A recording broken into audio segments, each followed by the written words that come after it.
अगले दिन सुबह हम लोग दक्षिण तट पर मार्कंडेय आश्रम गए। महामुनि मार्कंडेय जब ओंकारेश्वर में तपस्या कर रहे थे तब इस आश्रम में रहते थे। हमने उनके प्रतिष्ठित अभयेश्वर महादेव से आशीर्वाद लेकर उनकी तपस्थली मार्कंडेय शिला पहुँचे। 8 फुट गहरी जलपथ से चलकर मार्कंडेय शिला तक पहुँच पाए। महामुनि मार्कंडेय एवं अन्य बहुत उच्च कोटि साधक यहाँ तपस्या किया। ऐसी जगह की अलग ही महत्व होते हैं। मैं महापुलकित शिव सहस्त्र नाम एवं 12 दिव्य गुरु स्तव पाठ करके कुछ देर ध्यानाविष्ट हो गया था। इस जगह की दिव्य अनुभूति आज भी हमें मनमोहित कर देता है। अमरकंटक से ओमकारेश्वर तक परिक्रमा अच्छा रहा। अगले दिन हमें मध्य प्रदेश सीमा पार होकर गुजरात प्रवेश करना है। ओंकारेश्वर से शूलपानी जाने की बहुत से मार्ग है। जो मार्ग हमने तय किया वो है ओंकारेश्वर से शानाबर, खोरगोन, जुलबानिया, बारवानी, बहुदल गांव, भूचे गांव, मालसा मोट होकर शूलपानेश्वर। इस रास्ते जाने से अश्वत्थामा गुफा एवं अन्य कुछ तीर्थ दर्शन हो सकता है। सुबह ओमकारेश्वर की जय जयकार करते हुए हम लोग रेवा संगम की तरफ आगे बढ़ गए। आज हम लोगों ने लंबा रास्ता अतिक्रम करना पड़ा। गुजरात बॉर्डर के पास रास्ता काफी खराब था। राह में ज्यादातर अरहर के खेत और जंगल। देदियापाड़ा बस स्टैंड पहुंच के भारत सेवाश्रम संघ मिला। परिक्रमाकारी यहाँ पे निश्चिंत रूप से रह सकते हैं। नर्मदा तट पर भृगु पर्वत के ऊपर घन जंगल के बीच शूलपानेश्वर तीर्थ स्थित है। महेश स्वयं राजा उत्तानपाद को इस तीर्थ महत्व बताए थे।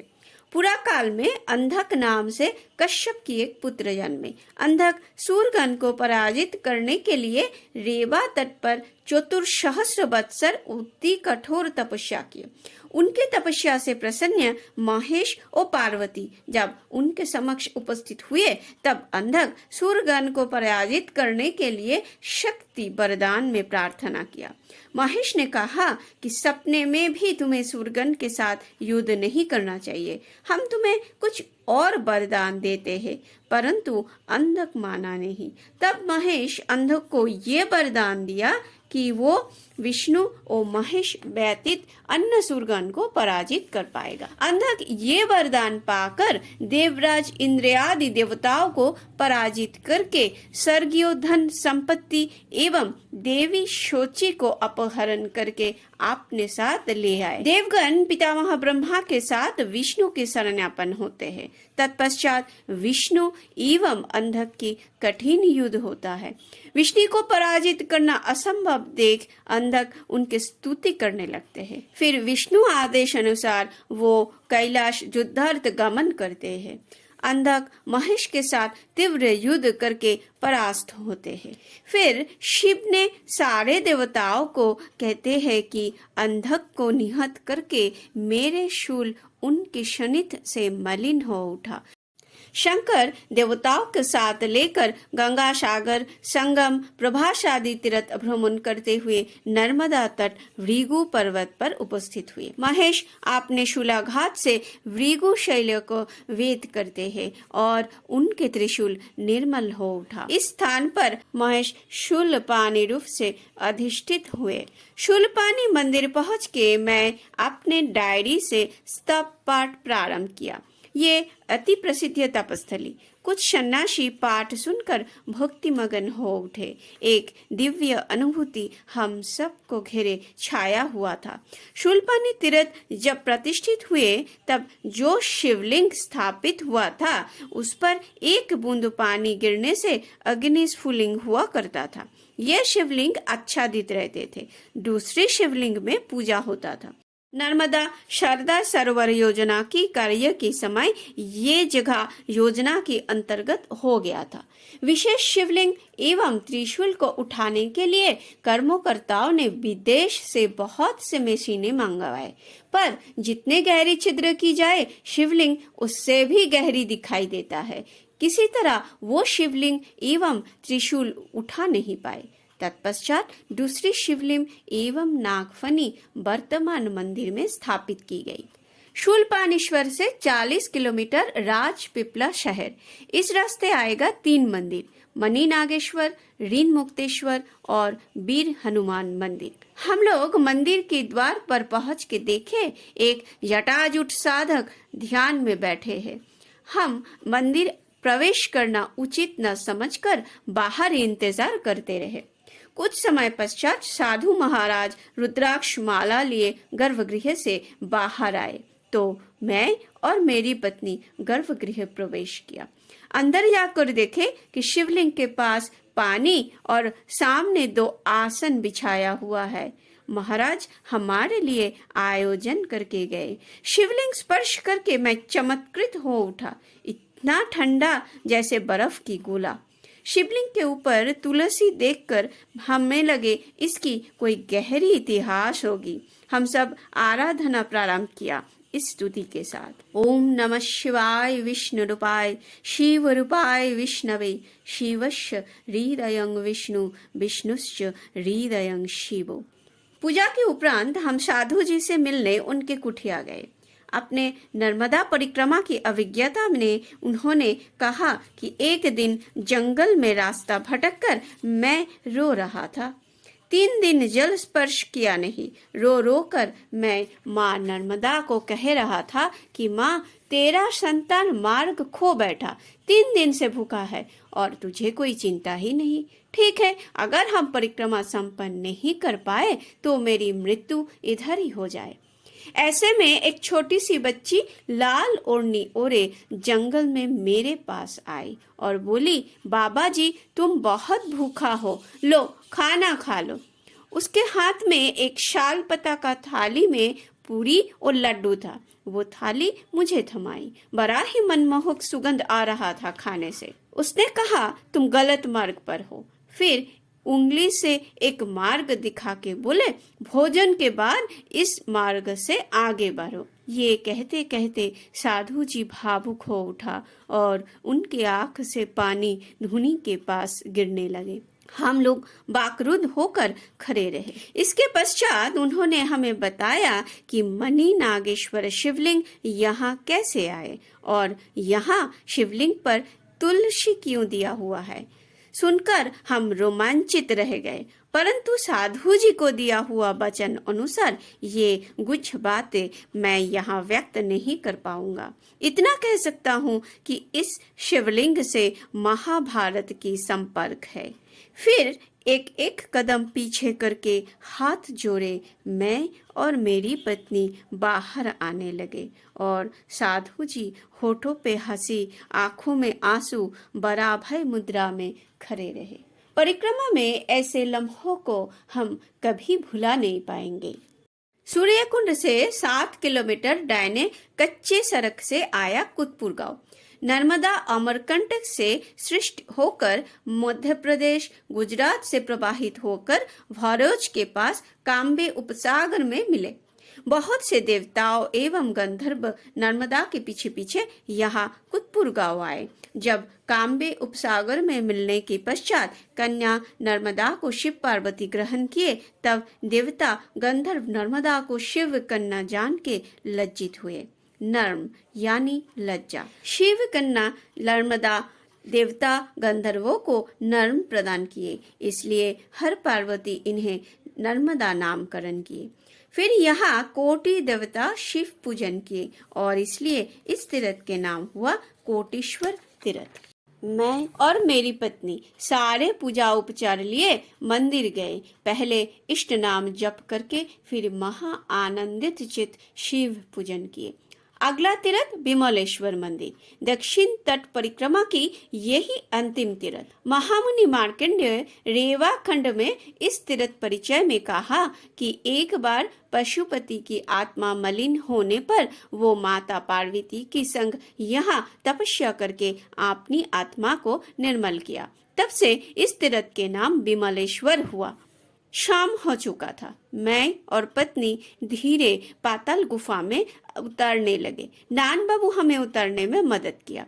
अंदर काफी अंधेरा। मेरी पत्नी और नान बाबू मोमबत्ती प्रज्वलित किया। उसी रोशनी में हमने विमलेश्वर की सपरिवार पूजन किया। आज दिवाली। आज के दिन हमने दक्षिण तट परिक्रमा संपूर्ण किया, इसलिए मन आज बहुत ही भावुक एवं आनंदित। विमलेश्वर से काठपोखरी गांव 3 किलोमीटर। अंधेरे में कच्चे रास्ते से हम लोग काठपोखरी पहुंचे। यहाँ इलेक्ट्रिसिटी शायद नहीं है, ज्यादातर मिट्टी के घर। शाम के वक्त दीपावली के दिन हर घर में मिट्टी के दिए देख के हमें अपने घर कलकत्ता की याद आने लगे। हम लोग बहुत थक चुके थे। रात को ठहरने की एक जगह चाहिए था। राजेश हमें एक मास्टर जी के घर लाए। घर काफी बड़ा, एक खटिया और एक चेयर, पर कोई खिड़की नहीं। बाहर टॉयलेट है। रात यही रुकने की सिद्धांत हुआ। अगले दिन मध्यरात्रि नाव छूटेगी। सीधे पानी से नाव में चढ़ना पड़ेगा। संगम पार होने में लगभग 4-5 घंटे लग जाएंगे।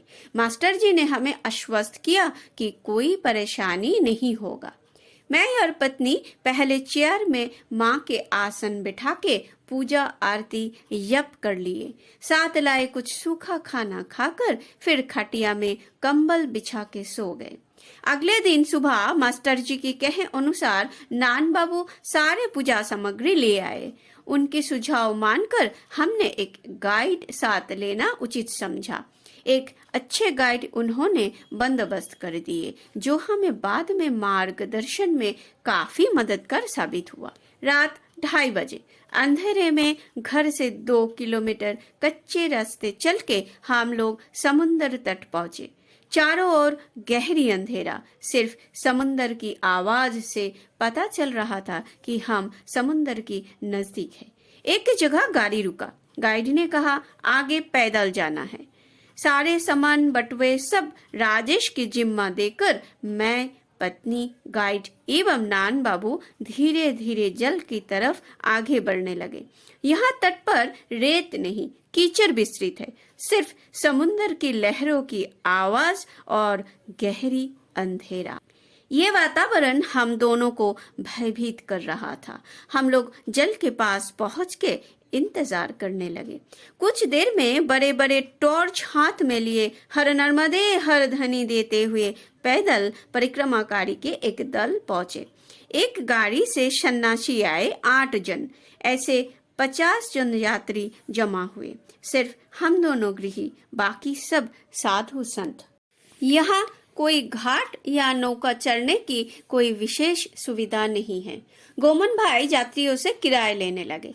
गाड़ी में आए परिक्रमाकारियों से 60 रुपए और पैदल आए परिक्रमाकारियों से 50 रुपए। ज्वार आने के समय हो गया।